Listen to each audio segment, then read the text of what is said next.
우리는 살면서 크고 작은 평론가들을 만납니다. 만나본 적이 없다고요? 지금 보고 있는 저도 일종의 평론가겠죠? 그리고 지금 제 영상을 보고 있는 플랫폼 유튜브 덕분에 창작물을 비평하는 사람들을 어느 때보다 쉽게 마주할 수 있습니다. 기존에 저명하던 평론가들 역시 유튜브 채널을 개설해서 대담을 나누기도 하죠. 평론가와 시청자 사이의 거리는 몹시 가까워졌습니다. 그런데 지금만큼 평론가의 위상이 바닥에 떨어진 시대도 없을 거예요. 최근에 가장 평론 논란이 거셌던 작품은 뭐죠? 라스트 오브 어스 2 논란이었죠. 평론가들 대부분은 최고의 게임이라고 말하고 유저들은 끔찍한 경험이었다고 말하는 이 게임. 덕분에 라오의 판매량은 초도 판매량 이후 줄어들었고 사람들은 개발사 너티독과 책임자 닐 드러만을 욕했지만 그들은 소비자를 조롱하는데 여념이 없었죠. 그들이 소비자를 조롱할 수 있었던 원동력이 뭐였냐? 당연히 고티 등등 온갖 평단이 그 작품을 지지했고 실제 유저 평가와 달리 평론가 평가는 끝도 없이 올라갔기 때문이죠. 반면 소위 평론하신다는 고상한 그분들과 달리 인터넷에서 리뷰하는 유튜버들은 라오어2를 대부분 호평했어요. 아니 사실 조회수가 곧 생게임 유튜버들에게 라오어2를 호평하는 일은 어찌 보면 큰 위험이니까 감히 좋은 평가를 내리기 힘들었을 수도 있겠죠. 최근 덕분에 평론가라는 사람들은 양쪽에서 까입니다. 폴리티컬 코렉트니스, 정치적 올바름에 젖어 있으면서 자신들이 평론한 것을 우매한 대중들이 이해를 못한다고 생각하는 소위 예술병 걸린 자들은 PC충 평론가라고 욕먹고 좀 더 가벼운 매체인 인터넷 리뷰어들은 대중의 의견에만 끌려다니면서 작품을 까내리는 것으로 인기를 얻는 자기 주관은 없고 커뮤니티 반응을 읽는 수준에 지나지 않는 소위 영화, 게임 레카로 불려요. 역사상 평론가들이 이렇게 나쁜 인식인 적이 있었나 싶을 정도로 현재의 평론가들의 사회적 위상은 바닥으로 떨어졌습니다. 오늘은 예술과 평론가 그리고 대중의 역학관계를 돌아보며 우리 시대의 평론의 가치는 무엇인지 되짚어보는 시간을 갖도록 하죠. 평가를 하는 사람이 비평에 대해서 이야기를 하다니 상당히 메타적이죠? 그럼 바로 가봅시다. 세상에 작품이 너무나도 많습니다. 수도 없는 작품들에는 수도 없는 주제가 있고 그것은 종종 숨겨져 있기도 합니다. 글과 연극, 예술이란 것이 귀족들의 취미였던 과거 시절에는 작품이 끝도 없이 현학적이었기 때문에 그것을 풀이하는 사람들이 꼭 필요했고 동양에서 역시 고전적인 글들에 해설, 주석을 붙인 삼국시 배송지주 같은 것들이 있습니다. 맥락이나 의도 파악을 잘하는 사람의 작품에 대한 해설은 역사적으로 언제나 있어왔죠. 비평과 작가의 관계는 상호 보완적입니다. 작가가 스스로의 작품을 해설하는 것은 사실상 금기죠. 왜냐하면 자신의 작품이 그 의도 하나에 갇혀버리기 때문입니다. 예를 들면 유명한 시 너에게 묻는다를 보죠. 연탄치 함부로 발로 차지 마라. 너는 누구에게 한 번이라도 뜨거운 사람이었느냐. 이 짧은 시 한 편에도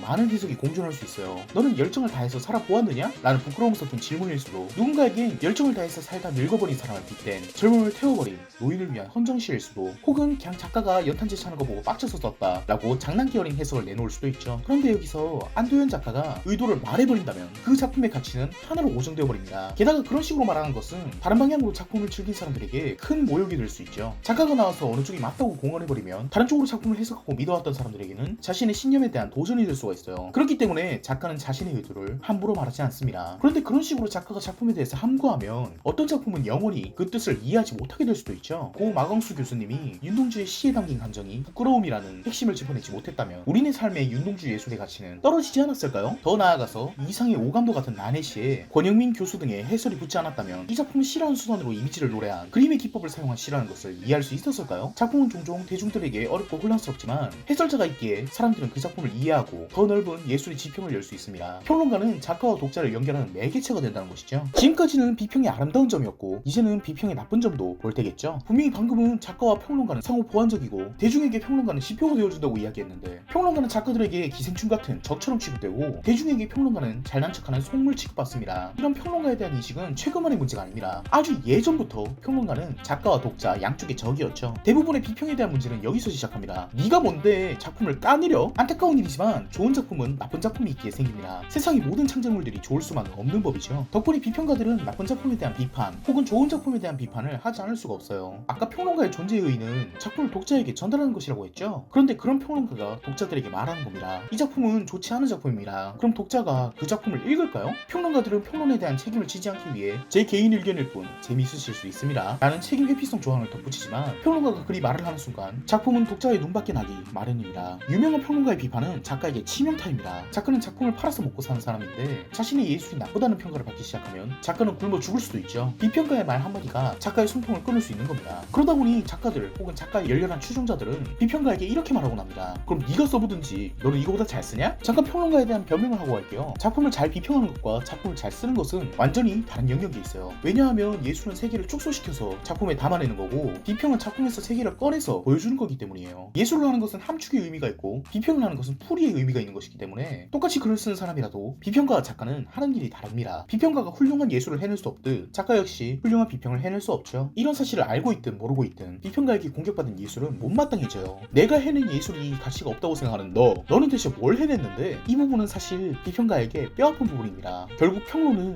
작품에 기생하는 거예요. 훌륭한 작품의 평론을 얹어 명성을 높이고 나쁜 작품의 비판을 해서 명성을 높이죠. 비평가는 작품에 기생하는 기생충이면서도 작품을 살해하는 살인마입니다. 덕분에 대부분의 작가들에게 비평가는 적이 되기 마련이죠. 작가들만 비평가를 싫어하나요? 독자들도 비평가를 싫어합니다. 비평가들은 예술을 해석하는 사람들이지만 그것을 해석한다는 이유로 대중들에게 잘난 척하는 오만한 사람들이라는 인식이 생기죠. 사실 비평이란 것은 작품의 본디 가치랑 안 어울리기도 하거든요. 독자들이 자유롭게 해석할 수 있게 해야 하는 건데 그 사이에 중개자가 껴서 이건 이런 의도로 만든 작품이야 라고 해버린다? 그 작품을 만든 작가도 쉽사리 하기 어려운 것을 생판 남이 와서 작품의 인지 방향을 정해버리면 독자의 입장에선 마찬가지로 불쾌감이 듭니다. 네가 뭔데 이 작품을 다 안다는 듯이 짓거려? 네가 뭐 작가라도 돼? 또한 작품이 현대예술에 가까워질수록 비평가들이 하는 짓거리에 대해서 비웃음이 생깁니다. 현대예술이란 것들이 대부분 해체주의를 지나서 개념예술로 들었었잖아요. 구조주의 시절 작품들은 예술을 잘 몰라도 아름답다고 느끼기에 충분하거든요. 그런데 포스트 모더니즘 시대의 예술들은 전후 맥락을 모르면 낙서로밖에 안 보입니다. 현대예술은 덕분에 이런 비아냥을 듣죠. 우리 집 조카가 그래도 구분 못하겠다. 심지어 대부분의 평론가도 구분을 못해요. 사실 생각해보면 당연한 일이거든요. 제가 낙서한 거랑 유재석이 낙서한 거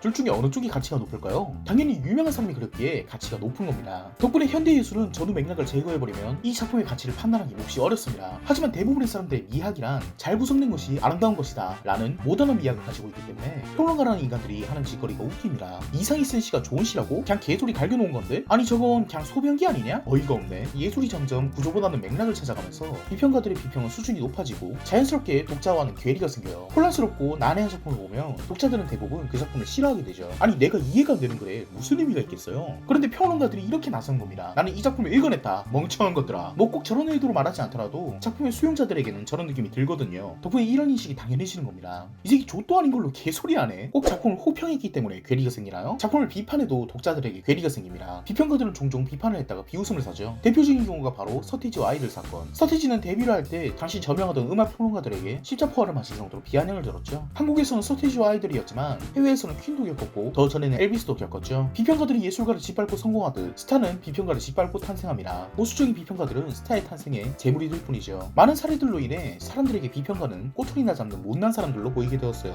또한 대부분의 경우 독자와 평론가의 눈은 다릅니다. 독자들은 보통 작품의 의도나 재미에 집중하지만 평론가들은 방법에 집중하는 경우가 많아요. 예를 들면 독자와 평론가들의 의견이 극명하게 나뉜 디워를 생각해봅시다. 관람객들은 대부분 디워에 대해 호평했어요. 왜냐하면 한국에서 CG로 괴수물을 만들 수가 있다. 국가적인 경사잖아요. 그런 거 치고 재미도 꽤 있는 것 같고 마지막에 애국가가 나오는 장면에서 많은 시청자들은 한국인으로서 고향감을 느꼈을 겁니다. 하지만 많은 평론가들은 이 작품을 호평했죠. D1은 하나의 국가주의 광풍이라고요. 심형래라는 인물을 제거하고 한국이란 키워드를 제거하면 D1에는 딱히 경쟁력이 없었어요. 한국에서도 이런 걸 만들 수 있다는 작품 외적인 의도, 작품은 의도만을 전달하기 위한 것이 아니거든요. 어떤 캐릭터를 사용해 전하는지, 어떤 갈등과 서사를 이용할 것인지, 작품은 의도를 전하는 방법에 의미가 있지 의도 그 자체에는 큰 의미가 없습니다. D1뿐만 아니라 귀향이라는 작품도 있었죠. 귀향 역시 일본군 강제 위안부라는 사건을 이용해서 이렇게 잔악한 일제에게 우리가 희생당했다 라는 의도를 전달하려고 했어요. 상당히 불행 포르노적인 방법으로요. 7번 방의 선물은 어땠나요? 많은 평론가들이 1000만 명이나 본 인기 작품인 7번 방의 선물을 호평했어요. 사형제나 잘못된 사법 판결 같은 의도를 전하는데 끝없는 눈물과 감정, 호소로만 진행했기 때문이죠. 의도만을 평가받고 싶으면 논문을 쓰는 게 빠릅니다. 아니면 인터넷 커뮤니티에 글을 쓰던가요. 작품은 의도만으로 평가받을 수 없어요. 솔직히 의도만으로 작품을 평가하라고 한다면 저에게 시간만 충분히 주신다면 팬티 파티도 갓게임으로 만들 수 있습니다. 투명 드래곤은 절대자의 보독과 힘에 대한 갈구로 설명할 수 있고요. 어쨌든 평론가와 독자 사이의 괴리는 평론가가 재수없고 잘난 척하는 이미지긴 했어도 꾸준히 평론가가 승리해온 싸움이었어요. 어쨌든 그 영역에서 한 글자라도 더 배운 사람이 유리하거든요. 그런데 그 기조가 2010년대 중반 들어서 바뀌기 시작합니다. 그렇습니다. 그 이름도 당당한 PC주의죠. 이렇게 평론가에 대한 까내림을 반복했지만 사실 비평가는 그리 나쁜 사람들이 아닙니다. 잊혀지는 작품을 재탄생시키기도 하고 잘 몰랐던 사람들을 조명받게도 해주죠. 사람들에게 색다른 시선의 의견을 제시해주며 성역화된 작품에 조심스럽게 균열을 내기도 합니다. 평론가의 비판이 없었다면 작가와 독자는 멀어졌겠죠. 하지만 평론가의 순기능은 최근 들어서 점점 사라집니다. 평론가들은 그저 작가들 혹은 대중들에게 영합하는 것으로 보이죠. 최근 들어서 평론가들은 두 가지로 나뉘었어요. 창작자들에게 영합적인 평론가와 대중 영합적인 평론가로 말이죠. 먼저 최근에 분노를 일으킨 주범, 작가들에게 영합하는 평론가에 대해 생각해보죠. 스타워즈, 라워2, 배틀필드5 공통점이 뭐죠? 정치적 올바름이죠. 최근 작가들은 작품의 짜임새보다는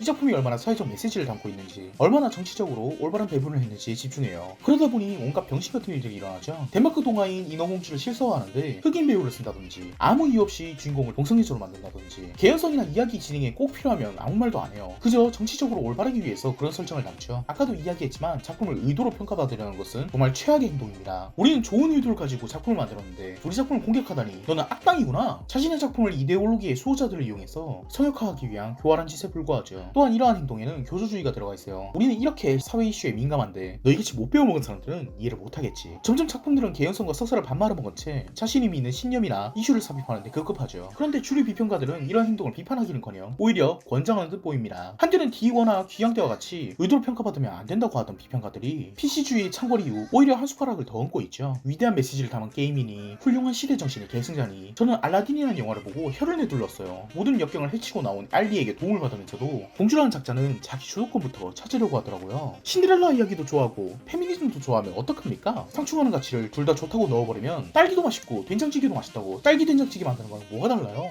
그런데도 평단에서는 페미니즘으로 제구한 고전서사라고 칭송하더군요. 고전이랑 페미니즘이 어울리는지부터 생각해봐야 되는 거 아닌가? 물론 이런 평론가들의 변화는 이유가 있죠. 당연히 이데올로기 신봉자들의 지랄이 예전보다 심해졌기 때문이에요. 유명한 평론가일수록 작품을 욕하면 예전부터 살해 협박까지 받아왔습니다. 요즘 그 사람들의 의도를 욕하면 무슨 취급받겠습니까? 가부장제에 찌든 쓰레기 평론이라고 욕먹겠죠? 목숨을 부지하기 위한 선택이란 말이에요. 또한 그들의 교조주의에 묻어가는 게 이미지에 좋기 때문이기도 합니다. 멍청한 대중과 똑똑한 작가라는 프레임 싸움에서 작가 편을 들어주면 좀 더 우월해지죠. 비평가들은 애초에 독자보다는 작가를 해석하기에 작가들의 의도에 더 감화되기도 쉽고요. 덕분에 주류 평단은 이미 비판을 하는 동력을 잃고 작가와 한 편을 먹고 독자를 멍청하다고 매도하는 선민의식에 지든 속물들로 이미지가 고착화되었습니다. 예전에도 그랬지만 최근에는 훨씬 더요. 반면 인터넷 평론은 대중영합적으로 바뀌었습니다. 리뷰는 누구나 할 수 있어요. 저도 뭐 리뷰 자격증 받고 리뷰하는 거 아니죠? 저처럼 운 좋으면 이 영상을 보는 여러분도 본인의 의견을 많은 사람들에게 이야기할 수 있습니다. 그리고 플랫폼들의 발전으로 리뷰어들은 늘어납니다. 한때는 블로그들이 그 역할을 했었고 조금 뒤에는 페이스북이 리뷰어를 늘렸으며 최근에는 유튜브가 그 역할을 하죠. 그런데 이런 주류 평단이 아닌 마이너한 평론가들은 더더욱 어그로를 끌고 더 많은 조회수를 목표로 하게 됩니다. 관심이든 돈이든 어쨌든 명성을 얻어야 할 거 아닙니까? 덕분에 인터넷 평론가들은 대중을 거스를 수 없습니다. 혐오의 시대 속에서 사람들이 원하는 것은 내가 족같아하는 것에 대한 욕설을 함께 해주는 것이고 유튜버들은 그 시류에 편승할 수밖에 없어요. 당장 유튜브에 라오어, 중국, 원신 세 가지만 검색해보셔도 답이 나올 겁니다. 저것들을 호평하는 그 순간 린치당해요. 사람들은 무언가를 너무나도 혐오하고 싶어하고 리뷰어들은 작품들을 같이 까내려주면 인기를 얻죠. 덕분에 유튜브 리뷰어들은 이런 평가를 듣습니다. 말은 리뷰어라고 하지만 사이버렉 하나 다름이 없다. 하지만 변명 한마디만 얹어보고 싶습니다. 저도 그런 유혹에 흔들릴 정도로 사람들이 혐오하는 것에 발을 얹어서 이야기하는 것은 누구보다 시청자들이 혐오를 좋아하기에 생기는 일이라고요. 아이러니하죠. 평론가들은 작가와 독자의 중립에 서서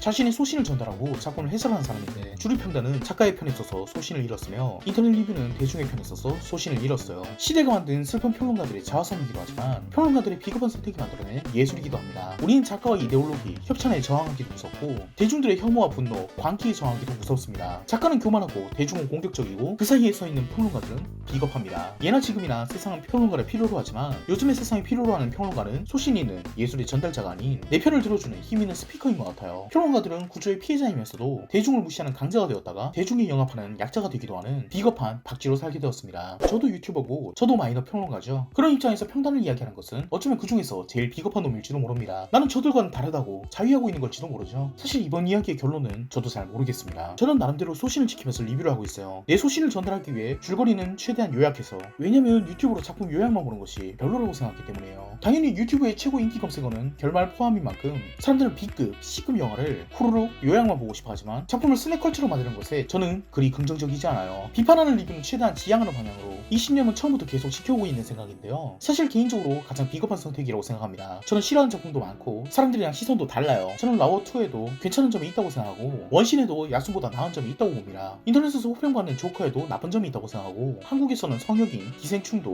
비판할 점을 찾죠. 언젠가 소재가 다 떨어지면 하게 될지도 모르지만 중립을 지키는 것은 언제나 가장 비판받는 방향이거든요. 연부는 혐오를 재생산하는 리뷰는 하지 않겠다지만 사실은 그냥 무섭습니다. 당신이 재밌게 본 무언가를 내가 나쁘다고 평하는 게요. 그래서 저는 이동진, 박형식과 같은 훌륭한 평론가가 못 되겠죠. 그분들은 비평을 두려워하지 않으니까요. 저는 누군가를 적으로 돌리기엔 약한 사람인 것 같아요. 이건 비단 저만 느끼는 문제가 아닐 거라 생각합니다. 다른 리뷰 유튜브를 운영하는 사람도 똑같이 생각하겠죠. 주류 평단에 있는 사람도 똑같이 고민할 거라 생각하고 꼭 평단에 있지 않아도 평론가에 관심이 많다면 작품에 관심이 많다면 해볼 만한 생각일 겁니다. 작가와 평론가, 대중의 역학관계, 사회적인 균형은 찾을 수 없어도 제 개인적인 답은 찾을 수 있겠죠. 언젠가 저는 소신을 밝히는 것을 두려워하지 않는 평론가가 될까요? 아니면 대중이나 작가에 영합하는 사람이 될까요? 재밌는 점은 다음 리뷰는 협찬받은 광고라는 점입니다. 살짝 뒤쪽으로 무게가 실리죠? 그래도 재밌게 봐주셨길 바라고 다음 리뷰도 재밌게 봐주시길 바랍니다. 끝까지 봐주셔서 감사합니다.